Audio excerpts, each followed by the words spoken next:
merhaba. Bugün hep beraber lezzetli bir kabak tatlısı yapacağız.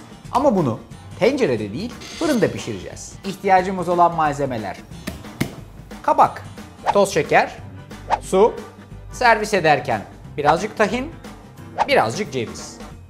Eğer böyle büyük bir parça yekpare kabakla çalışıyorsanız bunu güzel kesmeniz lazım. Varsa böyle bir kabak, öncelikle yapmanız gereken keskin bir bıçağa sahip olmanız.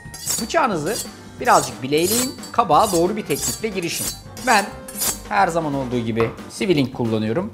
Kesmem çok kolay oluyor. Kabağa yakından gelip bir bakın. Bazı parçaları doğal olarak ince, bazı parçaları da doğal olarak kalın. Ben bu tarifte mümkün olduğu kadar kalın parçaları kullanacağım. Eğer dilimlenmiş alıyorsanız siz de kalın parçaları tercih edin.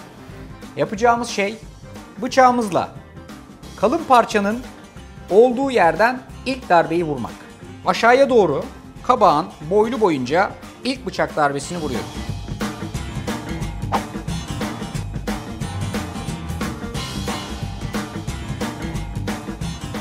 Önce elimle, sonra da kaşıkla fazla lifli parçalarını güzelce temizliyorum.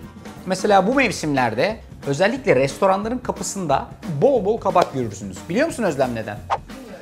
Bereket getirdiğine inanılır kabağın, bolluk getirdiğine inanılır, iş getirdiğine inanılır. O yüzden kapısında böyle bol bol kabak gördüğünüz dükkanlarda böyle bir etki bekleyebilirsiniz. Şimdi aşağı yukarı bu iki parça takriben 1,5 kilo kadar çeker. 1,5 kiloyu düşünerek çalışıyoruz ve kabağın kıvrımlı uç kısmına güzel bıçak darbesi vuruyoruz. Arkasından da kabağımızı bu şekilde tezgahın üstünde dik durabilecek şekilde ikinci bir bıçak darbesi vuruyoruz. Ve kabağın üstündeki bu kalın yeşil kabuğu tıraşlayarak pembe katmana doğru ulaşmaya çalışıyoruz.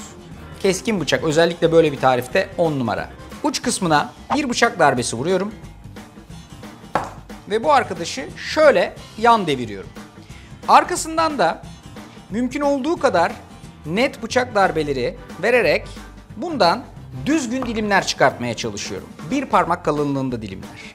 Böyle bir şef bıçağıyla keskin, düzgün dilimler çıkartmanız gayet kolay.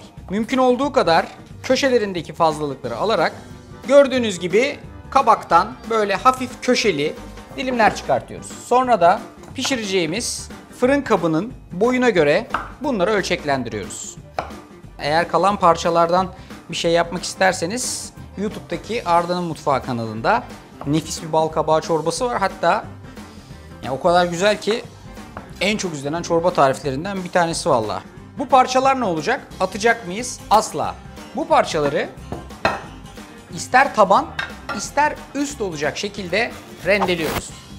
İsterseniz altta, isterseniz üst katmanda güzel karamelize olarak tatlının tadına tat katıyorlar. Derin ve yüksekliği olan bir kapta çalışmanız lazım.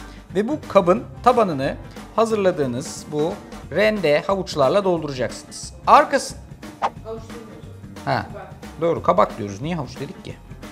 İsterseniz havuçla da doldurun da bence kabakla doldurursak daha iyi. Tabii. Arkasından bu hazırladığımız, güzelce kestiğimiz dilimleri üzerine yerleştiriyoruz.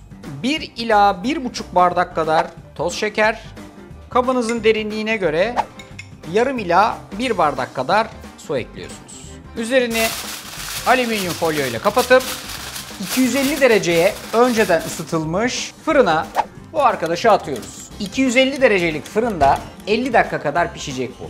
Arkasından üstündeki folyoyu çıkaracağız. Bir 10 dakika kadar da üstünü böyle hafiften karamelize etmeye çalışacağız.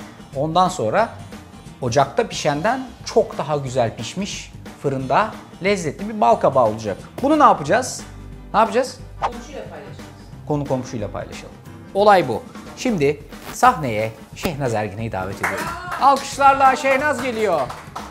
Şehnaz, kameranın önünden geçmeyi başararak aramıza hoş geldin. Merhaba, hoş geldiniz. Hoş bulduk. Bugün ödül törenimizde sizi yanımızdan görmekten çok mutluyuz efendim. Şimdi bakın, bu tatlıyı benim yaptığım gibi yaparsanız bir de yeme metodu var, onu göstereceğim size. Tabağa koyuyorsunuz bu arkadaşı. Bir kaşık alıyorsunuz. Üstüne hafifçe bastırıyorsunuz. Bunu niye yapıyoruz Şehnaz? Neden? Çünkü bunun üzerine koyacağımız tahinin hafifçe ortada kalmasını sağlıyoruz. Bak.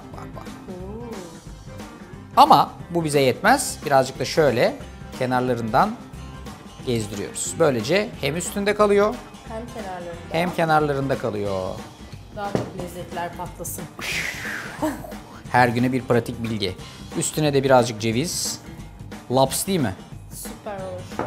Bir de kaymak olsaydı. Almadınız kaymak. Prodüksiyon çok pahalı kaymak dediler, almadılar. Buyurun al bakalım.